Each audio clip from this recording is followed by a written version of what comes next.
In the oral tradition of many tribes, I've yet to come across a tribal member from a tribe that does not have stories of giants roaming the land.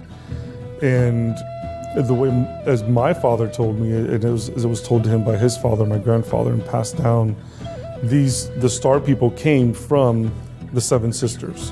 The Seven Sisters being what we call the constellation of the Pleiades. The Seven Sisters and also the Warrior's Belt, which we know today as Orion. So from the belt of Orion, from that belt and from the Seven Sisters is where these star people came from. And the star people would come, they made themselves out to be gods because they had power, they had big medicine, like our people say. They were able to do great feats that the people were just astonished by. And so they took them to be gods because that's what they presented themselves to be. In that manner is how they then went and took the women from the different tribes. And from there is where the giant tribes were birthed from. The women did not survive the births of these giant beings.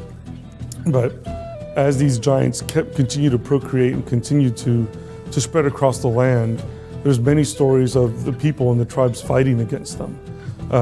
Sometimes, with good results, sometimes with bad results, until eventually there was a culmination of the flood that came and destroyed the giants off the land. We still have some stories of giants after the flood.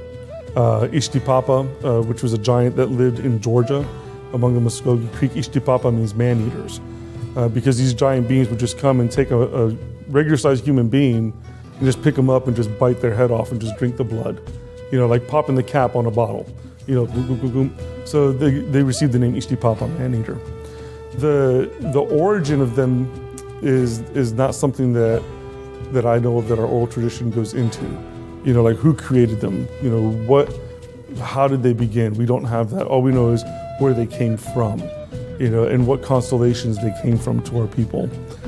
And the giant races, they varied in height.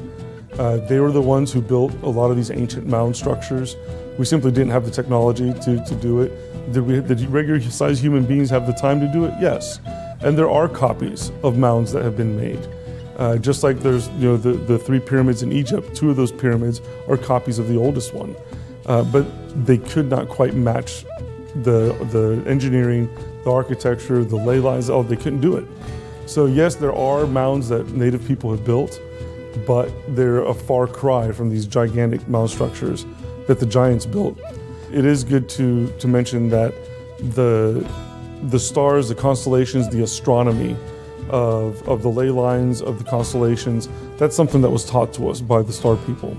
It was knowledge that was given to our ancient ancestors. And the belief was that there were certain times during certain seasons where there were portals that would open up into the spirit world. And markedly, the equinoxes were the main times when this would take place.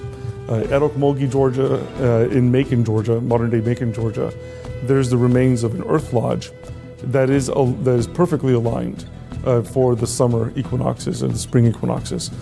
And so it was believed that when the people would gather there during those times, that those portals would open, those doorways would open, and it would open the lines of communication and also for these spirit beings to come through, and whether it was teach, trade, or even take people with them, they would do that.